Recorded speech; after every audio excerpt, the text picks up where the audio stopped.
Class 11th के सभी विद्यार्थियों का आज की क्लास में हार्दिक स्वागत है। जैसा कि पिछले टर्म पे आप सभी लोगों को हमने कॉम्प्लेक्स नंबर्स वाले चैप्टर को हम लोगों ने डिस्कस किया था और उसको कंप्लीटली हम लोगों ने सॉल्व कर लिया था। अब हम नेक्स्ट चैप्टर पे आते हैं जो कि सीक्वेंट एंड सीरीज या अनुक्रम तथा श्रेणी के नाम से है। इसमें आते हैं सबसे पहले पद या टर्म क्या होता है। जैसा कि आप लोगों ने पढ़ रखा होगा, कोई भी डिजिट या नंबर अगर हम उनको एक सर्टेन ऑर्डर में रख दें तो इसमें प्रत्येक नंबर को हम लोग टर्म या पद के नाम से जानते हैं। यही सर्टेन ऑर्डर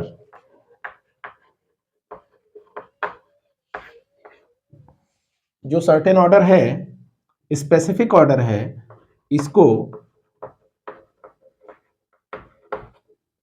जैसे कि आपने कोई टर्म लिया 2 का और इसमें एक स्पेसिफिकेशन लगा दिया, विशिष्टता लगा दिया कि इसके गैप को आपने सेम कर दिया। तो जैसे 2 हो गया, 4 हो गया, 6 हो गया, 8 हो गया, 10 हो गया, up to dot dot dot ऐसे हो गया।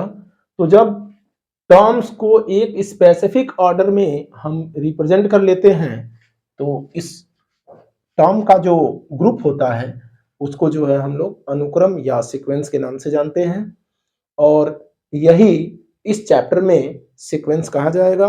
इसके विषय में हम लोगों को डिटेल करना है। इसके बाद सीरीज क्या होगी, जिसको हम लोग श्रेणी कह रहे हैं। जब इन्हीं टर्म्स को एक स्पेसिफिक साइन के थ्रू हम लोग यूज कर लें, जैसे 2 + 4 + 6 + 8 + 10 up to dot dot dot, तो इस तरह के टर्म को या कलेक्शन ऑफ टर्म्स को हम लोग सीरीज के नाम से जानते हैं, श्रेणी के नाम से जानते हैं। हम आते हैं टर्म्स, सीक्वेंसेस एंड सीरीज में कुछ और स्पेसिफिकेशन है, उनको देख लेते हैं। जैसे कि हम यहाँ सीक्वेंस में देख पा रहे हैं 2 4 6 8 10 up to dot dot dot है और इसकी लास्ट वाली जो क्वांटिटी है वो हमने यहाँ पे सब्स्टिट्यूट नहीं किया है। तो जब भी इस तरह का ग्रुप मिलेगा, इस तरह के ग्रुप को हम लोग इनडेफिनिट या इनफाइनाइट ग्रुप के नाम से जानेंगे। और जब कोई ऐसा ग्रुप मिलेगा जिसमें लास्ट वाला टर्म हमारा वेल डिफाइंड हो तो इस तरह के ग्रुप को हम लोग डेफिनिट ग्रुप के नाम से या निश्चित ग्रुप के नाम से जानेंगे। ये श्रेणी या सीरीज सीक्वेंस जो होगी वो इनफाइनाइट सीक्वेंस और इस सीरीज को फाइनाइट सीक्वेंस। कहने का मतलब ये है कि जिसके लास्ट वाले टर्म दिए होंगे, ये वाली सीक्वेंस या सीरीज को जो है फाइनाइट सीरीज हम लोग बोलेंगे और जिसमें लास्ट का टर्म हम लोगों को नहीं दिया होगा उसको हम लोग इनफाइनाइट सीरीज बोलेंगे। अब आते हैं इस एक्सरसाइज के क्वेश्चन नंबर 1 पे, जिसमें एक जनरल टर्म दिया हुआ है और उस जनरल टर्म से हम लोगों को जो टर्म्स हैं वो कैलकुलेट करने हैं। इस चैप्टर में एक्सरसाइज 8.1 में आपको जो क्वेश्चंस स्टार्टिंग के 6 क्वेश्चंस दिए हुए हैं उसमें कह रहा है find first 5 terms of given sequences if there nth term is given. यानी कि प्रथम 5 पदों के मान ज्ञात कीजिए जबकि nth टर्म का मान ये दिया हुआ है। तो इसमें हम लोगों को करना ये रहेगा n = 1 2 3 4 5 सब्स्टिट्यूट करना रहेगा, क्योंकि फर्स्ट 5 टर्म्स हम लोगों को कैलकुलेट करना है। इसलिए put substituting n = 1 2 3 4 and 5 respectively in this term. तो हम लोगों को जब n = 1 सब्स्टिट्यूट करेंगे तो a1 = क्या मिल जाएगा, 1 × 1 + 2, 1 × 1 + 2 दैट इज इक्वल टू 2 और 1 हो गया 3, 3 बन जा 3। ऐसे ही a2 क्या मिल जाएगा, 2 + 2 = 4 और into 2 that is equal to 8 मिल जाएगा। a3 क्या मिल जाएगा, n = 3 रखेंगे, 3 + 2 हो जाएगा 5 और 5 इंटू 3 हो जाएगा 15, यानी थर्ड टर्म हमको मिल जाएगा 15। फोर्थ टर्म क्या मिल जाएगा, जब हम लोग n इज इक्वल टू 4 रखेंगे तो 4 प्लस 2 6 हो जाएगा और 6 4 जा 24 हो जाएगा। ऐसे ही जब n इज इक्वल टू 5 रखेंगे इस nth टर्म में तो हम लोगों को लास्ट फिफ्थ टर्म मिलेगा और ये क्या हो जाएगा 5 प्लस 2 7 और 7 5 जा 35। इस तरह से क्वेश्चन नंबर 1 में यदि nth term an is equal to n into n plus 2 दिया हुआ है तो इसके फर्स्ट 5 टर्म्स जो हो जाएंगे, फर्स्ट टर्म होगा 3, सेकेंड टर्म होगा 8, थर्ड टर्म होगा 15, फोर्थ टर्म होगा 24 and fifth term will be 35। आते हैं नेक्स्ट क्वेश्चन में। इस क्वेश्चन में भी हम लोगों को n is equal to 1 2 3 4 and 5 substitute करना है। तो यहाँ देखें वैल्यू हम लोगों को क्या मिलती है। a1 जब n is equal to 1 substitute करेंगे तो 1 अपॉन 1 प्लस 1 1/2 मिलेगी। a2 इज इक्वल टू क्या हो जाएगी 2 अपॉन 2 प्लस 1 2/3 मिलेगी। a3 क्या हो जाएगी 3 अपॉन 3 प्लस 1 4 3/4। a4 क्या मिलेगा हम लोगों को देखना है 4 अपॉन 4 प्लस 1 5 4 अपॉन 5 और a5 यानी फिफ्थ टर्म हम लोगों को मिल जाएगा 5 अपॉन 5 प्लस 1 यानी 6 5 अपॉन 6। अब हम आते हैं क्वेश्चन नंबर 3 में। यहाँ पे an is equal to 2 to the power n दिया हुआ है। यहाँ पर भी हम लोग n इज इक्वल टू 1 2 3 4 और 5 सब्स्टिट्यूट करेंगे क्योंकि फर्स्ट 5 टर्म्स ही हम लोगों को कैलकुलेट करना है। तो यहाँ पे हो जाएगा a1 is equal to 2 to the power 1 that is equal to 2, a2 is equal to 2 to the power 2, n की वैल्यू चूंकि 2 रखी गई है तो 2 2 जा ये 4 हो जाएगी। ऐसे ही a3 is equal to 2 to the power 3 that is equal to 8 हो जाएगा। a4 equal to 2 to the power 4 that is equal to 16 हो जाएगा और a5 is equal to 2 to the power 5 that is equal to 32 हो जाएगा। अब आते हैं क्वेश्चन नंबर 4 में। यहाँ पे भी हम लोग n is equal to 1 2 3 4 and 5 substitute करेंगे क्योंकि फर्स्ट 5 टर्म्स हम लोगों को कैलकुलेट करना है। तो यहाँ से हो जाएगा a1 is equal to 2 into 1 minus 3 upon 6 2 1 जा 2 और माइनस 3 हो जाएगा -1/6। a2 क्या हो जाएगा 2 2 जा 4 4 से 3 गया तो 1 1/6 होगा।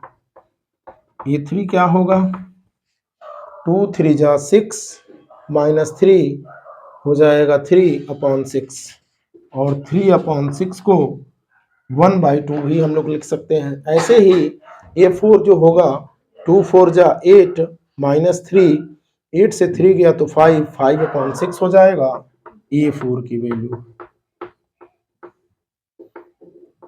a5 की value n equal to 5 substitute करेंगे 2 5 जा 10 10 माइनस 3 हो जाएगा 7 और 7/6 हो जाएगा। इस तरह से क्वेश्चन नंबर 4 का आंसर हो जाएगा -1/6 first term 1/6 second term, third term 1/2 या 3/6, फोर्थ टर्म 5/6, फिफ्थ टर्म 7/6। ये आंसर हो जाएगा। क्वेश्चन नंबर 5 में आते हैं।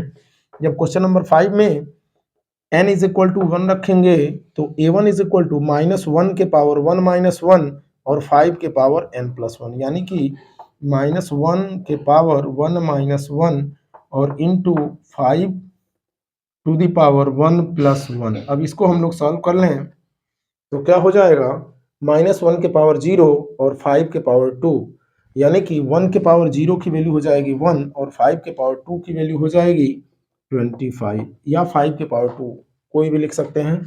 अब आते हैं a2 पे। जब a2 की वैल्यू हम लोग सब्स्टिट्यूट करेंगे तो 2 माइनस 1 हो जाएगा 1 -1 के पावर 1 यानी कि -1 और यहाँ पे हो जाएगा 2 के पावर 2 प्लस 1 3 यानी 5 के power 3 -5 to the power 3 -5 to the power 3 हो जाएगा। अब आते हैं a3 पे। जब n इज इक्वल टू 3 रखेंगे तो -1 के पावर 3 माइनस 1 यानी 2 तो -1 का स्क्वायर जो होगा वो +1 के इक्वल हो जाएगा और यहाँ पे जब हम n इज इक्वल टू 3 रखेंगे तो 5 के पावर 3 प्लस 1 4 हो जाएगा। यहाँ हो जाएगा 5 के पावर 4। और ठीक इसी तरह से A4 की जो वैल्यू होगी हम जब यहाँ सब्स्टिट्यूट करेंगे, अब 4 माइनस 1 तो ये हो जाएगी 3, माइनस 1 के पावर 3 का मतलब माइनस 1 हो गया, यानी माइनस हो गया। और ऐसे ही जब यहाँ पे हम 4 रखेंगे तो 5 के पावर 4 प्लस 1 5 के पावर 5 हो जाएगा, 5 टू द पावर 5। और जब हम आते हैं फिफ्थ टर्म पे A5 सब्स्टिट्यूट करते हैं, n is equal to 5 substitute करते हैं, तो हम लोगों को 5 माइनस 1 4 हो जाएगा, माइनस 1 के पावर 4 जब होगा तो ये वैल्यू हो जाएगी प्लस 1 के, और यहाँ पे हो जाएगी 5 के पावर 5 प्लस 1 यानी 6 हो जाएगी, 5 टू द पावर 6 हो जाएगी। इस तरह से क्वेश्चन नंबर 5 का जो आंसर होगा, इसमें फर्स्ट टर्म जो हम लोगों को मिलेगा वो 5 स्क्वायर मिलेगा, सेकेंड टर्म जो मिलेगा -5 क्यूब मिलेगा, थर्ड टर्म जो मिलेगा 5 के पावर 4 मिलेगा, फोर्थ टर्म जो मिलेगा -5 के पावर 5 मिलेगा, फिफ्थ टर्म जो होगा वो 5 टू द पावर 6 हो जाएगा। अब हम आते हैं सिक्स्थ और आज के लास्ट क्वेश्चन में। A1 is equal to n की वैल्यू जब हम 1 रखेंगे तो 1 और प्लस 5 हो जाएगा ऊपर 6/4, और टोटल वैल्यू अगर जो 1 से मल्टीप्लाई होगी तो ये 6/4 हो रहेगी, 6/4। अब हम आते हैं A2 पे, तो जब हम n is equal to 2 substitute करेंगे तो 2 2 जा 4 प्लस 5 हो जाएगा 9, और 9 2 जा 18 और 18/4 हो जाएगा। 18/4 को हम रेशनलाइज कर सकते हैं, 9/2 लिख सकते हैं। 18/4 को हम लोग 9/2 भी लिख सकते हैं। अब आते हैं n इज इक्वल टू जब 3 होगा तो 3 3 जा 9 और 5 14, और 14 और इंटू 3 हो जाएगा यानी कि 42। ये 3 की वैल्यू जो होगी वो 42/4 हो जाएगी। यह वैल्यू भी रेशनलाइज होगी, 21/2 हो जाएगी, 21/2। 2 से ऊपर नीचे बैलेंस हो जाएगा। अब हम आते हैं A4 पे, जब n इज इक्वल टू 4 रखेंगे तो 4 4 जा 16 और प्लस 5 ये हो जाएगा 21, और इंटू 4, और ये 4 इस 4 से कैंसिल आउट हो जाएगा, और कुल मिला के हम लोगों को मिल जाएगा 4 4 जा 16 प्लस 5 21। और ये 5 जब हम लोगों को कैलकुलेट करना होगा तो इसमें n की वैल्यू 5 सब्स्टिट्यूट करेंगे, 5 5 जा 25 और प्लस 5 यानी 30 और बाई 4, और टोटल वैल्यू मल्टीप्लाइड बाई 5 यानी कि 5 इंटू 30/4। ये आंसर हम लोगों को यहाँ से मिल जाएगा। ये 150/4 होगा, और जब 150/4 को थोड़ा रेशनलाइज करेंगे तो हम लोगों को मिल जाएगा, सॉरी हाँ, 150/4 को थोड़ा रेशनलाइज करेंगे तो हम लोगों को जो वैल्यू मिलेगी 75/2 मिल जाएगी। इस तरह से क्वेश्चन नंबर 6 का ये आंसर हो जाएगा। इसमें आप लोग ये इस पर बेस्ड जितने क्वेश्चंस हैं इनको आप लोग एग्जाम्पल में जो दिया हुआ है उनको अवश्य करेंगे। इसके साथ ही साथ आपकी जो अनदर बुक है एनसीईआरटी को छोड़ करके उसमें जो क्वेश्चंस दिए हुए हैं इस पर बेस्ड, जिनके nth टर्म को दिया हुआ है और फर्स्ट 5 या फर्स्ट 6 या फर्स्ट 7 टर्म्स कैलकुलेट करने को पूछ रहा है, इसी तरह से आप सभी करेंगे। क्लास 11th के सभी विद्यार्थी आज की वीडियो पूरी देखेंगे, अपने बैचमेट्स को शेयर करेंगे, इसके साथ ही साथ लाइक करेंगे, और यदि कहीं कोई स्टेप समझ में नहीं आया हो तो कमेंट अवश्य करेंगे। वीडियो देखने के लिए बहुत बहुत धन्यवाद।